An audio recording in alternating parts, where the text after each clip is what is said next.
Once again, we're at the HIA-LI 15th Annual Women's Leadership Conference here at the Hilton with Dawn Cagliano from IVCi. Welcome. Thank you so much. I'm so happy to be here. Thank you for having me. Happy to have you here. So, an incredible turnout. Sure has been. You know, before we get into the show, what does IVCi do? IVCi is a local audiovisual integrator. Okay. So we install everything from executive conference boardrooms, video walls, huddle spaces, any type of collaboration space within a corporate environment, healthcare, K through 12, higher education, pretty much everything but residential, we have a hand in. That's very cool. You know, I have a question.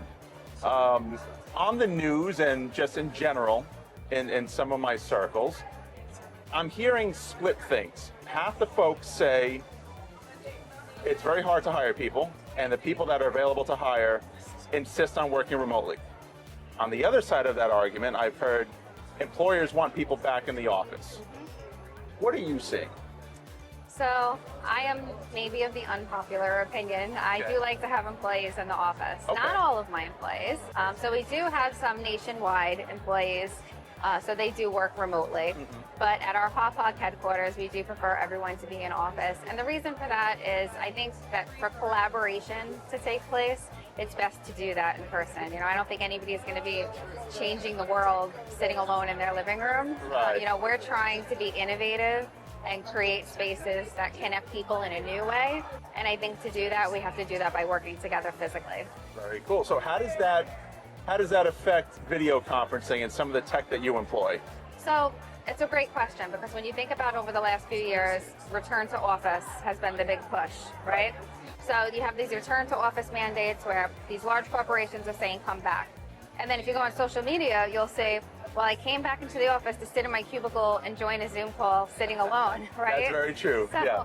you have to do it the right way. So you have to create spaces that connect people, and that means different things. So at IVCi, I look at it from a sense of when you create a space that connects with someone, think of yourself standing in the middle of Times Square and all the digital signage that's around you and the content that's playing on that and the connection that you feel between that content. That's one type of connection. Then there's a more traditional sense, a video conference to a video conference. When you connect on someone with Zoom, that's creating a space that connects people. But when you're bringing all of these people back to the office, are you creating spaces for them that will help them connect? Collaboration rooms with whiteboards and the technology for them to actually accomplish what it is that you're pushing, which is the in-person collaboration. Get them out of their cubicles, get them into high-tech conference rooms that have the technology to support the level of collaboration that you're looking for. And I think that's a responsibility to these companies that are forcing everyone to come back to look at their environment and say, is my environment conducive to collaboration in person? That makes sense. I think it's also an opportunity because some of these folks, I guess pre-COVID, weren't necessarily used to using that technology, and now it's ubiquitous. Yep, that's correct. That's correct. Very cool. Yeah. So you were just on a panel with this conference. What were you speaking about? So the theme of this year's conference was fearless and focused. Okay. So women rising, right? Okay. So how do we find our fearlessness in today's world? So I was very lucky. I was on a panel with very talented women, and I'm like really blown away when you look around the room today of how many people have shown up. I think this is the largest. Heavy hitters in this space. And this is the largest audience that I've seen coming to this. So I think that really speaks to the amount of women there are out there that are looking for a voice and looking for guidance from other women. So I think we're doing a really good job of that, but I think there's a lot more work to do in this space. Okay.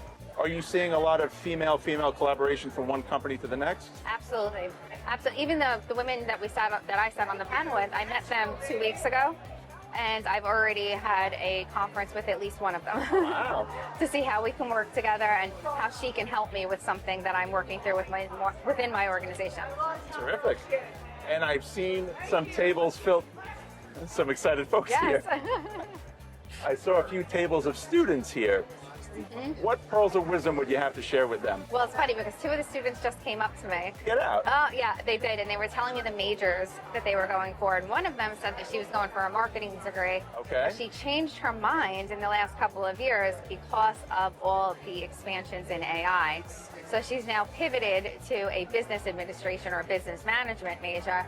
And I thought that that was a very interesting decision for her to make. And I encouraged her, go for that business degree, because the business degree will have a piece of marketing. Sure. I think the business degree is a very well-rounded degree for these students to seek, because it gives you a piece of accounting, it gives you a piece of marketing, it gives you a piece of operations. So I think it's a very well-rounded degree, but it was really mind-blowing to me. It's the first time I've heard someone say they've changed their major because of AI. Was she fearing AI in the marketing space? She didn't feel that she would be able to advance to the levels of executive management solely with a marketing background. Very astute for a young individual. Yeah, I thought so too. Very cool. So what's next for you? What's on the docket for 2026? So 2026, IVCi is always focused on very innovative technology outside of the conference room. So service robots has actually been something that we've been One time I was at your facility, I was escorted to the back by a robot. Yes, that was cool. Yeah, we have 2 of them now. Okay. So that's becoming more and more popular in the hospitality space. And why is that? What are they doing that we didn't have before? So I think it's giving everybody the wow factor, right? So when you're getting your room service delivered to your room, I think that it just gives that hotel or that establishment a little bit of a wow factor to have a robot doing that. Yeah. And I don't think it's reducing any of the headcount. I think it's putting people to more purposeful work. Right. So the people who would be delivering the room service are now doing something a bit more. That's a pretty routine, standard process, if you will. Yes. Exactly. So that's been pretty exciting. There's been a lot of interest in that. It's actually really big on the West Coast right now. Hasn't really made its way to the East Coast, so we're excited for that boom. Okay.